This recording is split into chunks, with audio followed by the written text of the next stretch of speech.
3, 2, 1. Welcome, ladies and gentlemen. I am Rita Boom, and I'm here with my co-host. What's your name today? Jamie. Jamie. All right, Jamie. Happy holidays, Jamie. Did you have a wonderful Thanksgiving? Yes, I did. Thank you so much. I ate a bunch of turkey. Wonderful, wonderful, wonderful. I think a lot of other people had a lot of turkey too. Really? I don't know. But listen, we have been getting some amazing feedback from you guys. Your excitement, your kind words, they have inspired us. And what we've decided to do is start a new segment called the Side Bet. What this is, now we're not going to promise it every week, so don't be like a girl waiting by the phone on prom night, all right?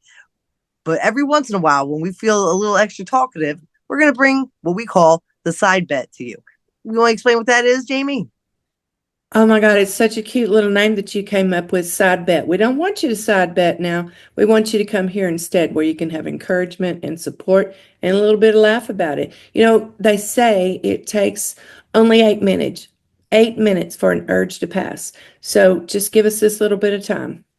That's right. That's right. And this is actually what we're doing right now is hear the commentary from an episode of LaLa Kent. Well, it's from LaLa Kent's podcast. It is from LaLa Kent's podcast. Now, guys, this was back in June when I was a little unstable, probably more unstable than I am today. But I still managed to get myself on her podcast. So I was the first person up. So enjoy. Being a mom, this is probably the number one thing that I'm proudest of because my sobriety has allowed me to be the mom that I want to be. I've asked you guys to share some of your sober stories. And okay, wait a minute, Rita. Is this the podcast that you were on with LaLa? Yes, it is. Yes, it is. Oh my God. You watched it, right? I didn't believe you. See, No. all you had to do was stop and watch it. But yeah. Yeah, sorry. Yeah. I mean, she's so cool. I can't believe that this is the one you're on. And look at her studio. She's got a real wall behind her.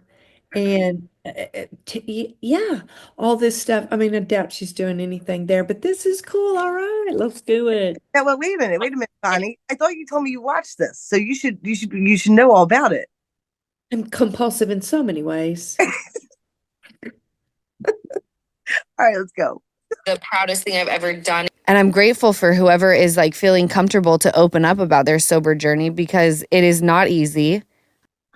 No problem, LaLa. Any opportunity I have to bring myself and the attention on me, whether it be in a positive light or a negative light, I'll take that opportunity. So thank you. I can vouch for that. You got a voucher. Yep, every time. Here we go. A lot of people don't like to venture into their rock bottom moment. A lot of people don't like to venture into their rock bottom moment. That's one of my most favorite things to do because it reminds me why I'm here. And I think we got a lot of people who have sent in notes and videos. So I'd like to just kind of get it popping now. Yeah, we got a lot of beautiful, beautiful things. And I feel like we'll save a ton of these too for another episode, La, because there's so many. Okay. And I just know people are always asking about your sobriety story. Even though you talk about it all the time. Do like, I? No, not all the time, but I'm like, you're always like bringing it up, which I love. And then people are like, she never talks about her sobriety. And I'm like, we want to know the story. You say you're sober. I want to know the story. You say you're sober. But you know, I feel that what that chick just said about you're always talking about, I think my friends feel that way too. What about you? The only friends I have are in recovery. So yeah. Okay, here we go. I can see where they're coming from of they want the in-depth. Mm-hmm. It's behind. But I can see where they're coming from of they want the in-depth. Mm-hmm. It's behind the scenes. The BTS of the sober lifestyle. And how you maintain. Yeah. I'll tell you how. The sparkling water. Yeah. Ninja thirsty. The partnership just made sense. Yeah. I will say though, now that I have chronic heartburn, the Ninja Thirsty stays with no bubbles and just the flavor because like I can handle no bubbles. Really? Oh, I jack my bubbles up right now. Especially I've been going on the rooftop of my apartment to just like chill on Sundays, and I'm not drinking right now. So I'm like, just because I don't want to, it makes me feel yucky. So I jack up the bubbles because you told me to, put in the flavors, and then I bring it up to the rooftop. I'll do 3 of them in a giant. So Yeah, I hang out on the top of my rooftop and just get up there because, sometimes I'm jacking my bubbles up or some shit. The reason why we're keeping this in, you told me to, but the reason why we're keeping this segment in, because like really it plays no part in anything that we're advertising, is hopefully Ninja Bubbles will pick us up. flavors, and then I bring it up to the rooftop. I'll do water bottle so it stays cold, and I just sip all freaking morning, lay out in the sun. Oh, she's a bubbly bitch. I'm a bubbly I love that. bitch. I'll be back at it come September. Okay. So first one, we did get a lot of things. We didn't get a ton of videos, but I get that. This is a very vulnerable thing to write in with. So let's play this first one from Rita on the Rocks. Rita, thank you for sending this video. From Rita on the Rocks. Rita, thank you for sending this video. Oh my God, I'm so excited. No, thank you for letting me be here. Oh my, yeah, so excited. Here we go. You guys will see it in the YouTube video. Hey LaLa, my name is Rita, as in Rita on the Rocks. I got so excited when I saw this message because sobriety is so important to me. Plus, I wrote to you a couple weeks ago and was telling you my story about gambling and how I had 2.5 years clean off the bet, and I relapsed and hit a second bottom. And when they say you go back out there, it's worse. It's so much worse, so much worse. I really want to get the message out there about gambling. It is an epidemic in this country. It is, it's spreading to state after state, and I mean, in Ohio, they got caught sending advertisements to underage kids. I go on the boardwalk up here in New Jersey. I'm in Wildwood, New Jersey, near Cape May. I like how you practically give her directions to your house. Figure out what cape you're by. Time she wants. I know, yeah, she'll come over. She'll bring the baby. There you go. Now you have what it is on the boardwalk. It's like mini casinos. What it is? Tickets. What we're doing is grooming them. We're just grooming the youngies. So that is that's the second video. So I think it cut off a little, but obviously gambling. Rita on the Rocks. I wonder where her email went. Well, Rita, that's the question. I know. I haven't got it yet. It still must be pending in her draft file. Yep. Oh, well, let me just tell you how many times Rita sent me an email and I never get it. Because you know why? She doesn't press send, just like she doesn't press cash out. Yeah, the email, really quick, just because I'm going to see if does she mean DMs? If she did DMs, but either way, Yes. she got to me now. Mm-hmm. I agree with her. I think that the gambling is definitely an epidemic. And I have to say, it's something that I didn't experience in my childhood just because I came from Utah. And like when we would go to Vegas, Dad wasn't really into gambling. My mom still to this day tells me don't go to pavilions yet. I have a coupon, so that bitch certainly ain't trying to give her pennies away. She's trying to save them. But I was kind of in the gambling world when I got with my ex, and it just did not interest me. It felt like a very dark place for many reasons. You know what? It is a very dark place. I'm glad she didn't get into it, like we did. What do you? Well, we always say a lot. We always talk about product of the raising, and I thought about that. And the fact that she's from Utah and it's so Mormon based state and no gambling. Like there's just many no's. Right. But it's good that even when she entered into that world, it didn't take over for her. I'm glad it scared her. She says it's a dark place, and she's so right. Her saying that when you go back out there, like once you've been clean from something, whether it's gambling, alcohol, drugs, when you start dabbling that it's very dark and it's so much worse.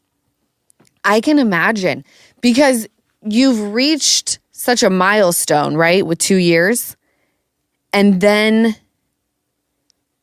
you already have to deal with the guilt and the shame before you got sober. And Oh, girl, the guilt and the shame. She has no clue. Right. Nobody really can No. understand the guilt and the shame because, I talk to my sponsors and I describe it like a big old magnet that's pulling in. And you can't, but try to pull a magnet apart. That's Right. how, Right. Here we go. think about the shame then. Can I ask you about that? And this kind of has to do with both of you. And you hit the milestone and then you relapse. Think about the shame then. Can I ask you about that? And this kind of has to do with both of you. Is there a rule? Because I was talking to a friend the other day who said, I was sober for 3 years and then I relapsed. And it was really hard for me. I couldn't mentally deal with the fact of like, I had to start again from day one. So for me, I had to go, no. I relapsed one day, I'm back on, and I am sober again. But it was one day relapse. And she was like, if I had to say, oh, I'm back, I think I would have spiraled. Is there like she just picked up where she left off? And when people ask, she still says like 3.5 years or something, but technically there was a relapse day. I mean, it could be. I think sobriety is one size, or is not one size fits all. It's kind of like whatever keeps you mentally stable. Mm-hmm. Or is not one size fits all. It's kind of like whatever keeps you mentally stable. Okay, right there. Okay. Thank you, LaLa. It's not the same for everybody. It's whatever keeps you mentally stable. There are no rules. There are guidelines, Right. because not everybody can follow the same thing. Right. Right. Hats off to her for putting this on and telling it really is what helps you. New age recovery. I think it's even, in this episode that we're doing this for, that I mentioned, if it's working for you, if whatever you're doing in your program is working for you, then who gives a shit what everybody else's opinion is about it? That's how, again, we say take your own inventory, worry about your own side of the street. That falls right into it. Your recovery, if it's working, and as long as it's not,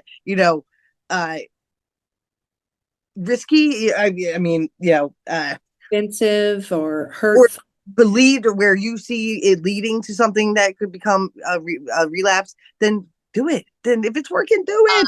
Do it. I bet you put all of this in the email, didn't you? Oh, I did. It's like a novel. She's probably still reading it. That's why she hasn't written back yet. If she's in the program or not. I certainly would have her start from scratch the time, but if that messes with her mentally, then like you don't want to trigger anybody. But for example, like I had a friend whose sponsor relapsed. They could no longer be her sponsor because you need at least a year under your belt and all of the steps done before you can sponsor somebody. You also can't have more time than your sponsee, right? So like if she were my sponsor, she couldn't be that anymore. Oh, okay. I see. Because the whole point is to not fall back into that. Like, thank God it was just one day for her. I don't know. I guess it would depend on who you ask. Yeah. But back to Rita, you were saying, Back to Rita. Did you hear that? Back to Rita. Can't stop thinking about you. Here we go. Because I remember your shirt's very dark. Did you ever? Because I remember when we went over an episode of Vanderpump, you were like, maybe I misunderstood this, but you were like, I was saying I was sober, but I kind of was still drinking. Did you ever say you were sober and then have a little relapse or try to be sober and couldn't, or no? No, it was, for me, I would say I'm not drinking right now. Got it. Okay. I didn't say that I was a sober person because I wasn't, but there, like a few years back, well, way more than a few now. A few years back when that happened, I was going to AA meetings. but I was smoking weed. And then all of a sudden it like hit me. I was like, I'm making a mockery of this entire program. Like, these women fight hard every day to not pick up anything to take them out of their reality. And I'm sitting here like coming to the meeting and then smacking my pen like the moment that I get back to the apartment. So then I had to deal with all that guilt when I re-entered AA to talk about all the things that I was not proud of in my addiction. But Rita on the Rocks, like for her to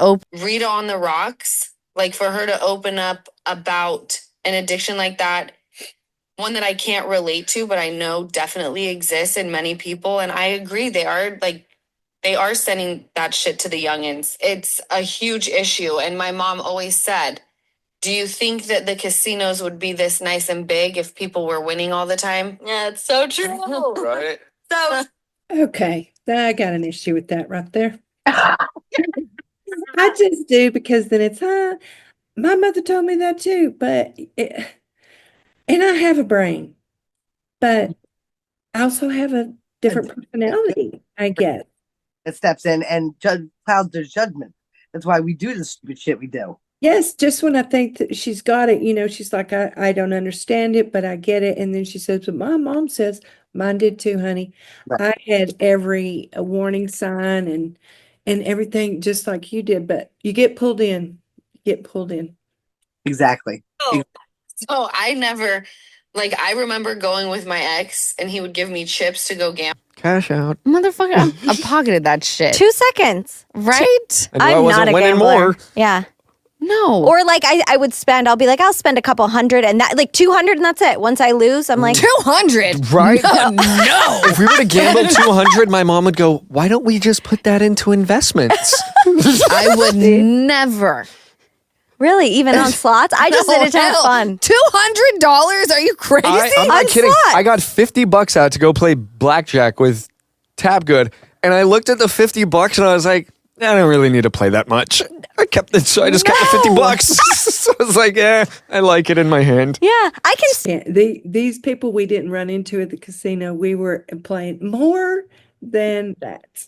We were sitting at a different table than them. We were at a completely different table. I love it when the guy says about the $50. I would have grabbed it, $50. That ain't it's playing one hand of blackjack. I don't know where you're playing, buddy. Hey, yes, here we go. Tangible. Though. I think a lot of people can't, or they're up and then I just okay. Or if I'm up, that's another thing. If I'm up more than 25%, if I'm at 250, I cash out. I can't do percentages. So I wouldn't even know if I was up 25%. Hold on, let's see how many decimals I'm My up. favorite is when you're talking. By the way, that's not 25%. What is 50 is not 25% of 200. It's okay. 1, 2. You're on a podcast. 50 would be. Oh, yes, it is. Okay, keep going, guys. Okay. Yes, it is. She went to college. I didn't graduate. Thumbs up. No, but there's so many things that people don't take into account that you can become addicted to. Anything at any point in time can become an extremely unhealthy addiction. Me though, thinking about, even if it's gambling, the amount of money I'd spend on alcohol, when I would wake up and see those receipts, Alcohol. it was Let's talk about Candy Crush. Oh. Little gambler, you. You little. So this is the difference. Oh, hang on. My dad's calling. Hold on. Waiting on Dad. Wait, did you call? Did you answer? Oh, damn, y'all. She muted us. She sure did. I'll read her lips. Oh, you're back? Oh, okay, good. Well, sorry to interrupt your. I'm back. What'd you say? Sorry to interrupt you. Oh, shit. What? I forgot what we were talking about. Oh, yeah. This is the difference between me and her. She would wait 48 hours. I would go into my phone and change the date. Hey, that's exactly what I would do. Exactly.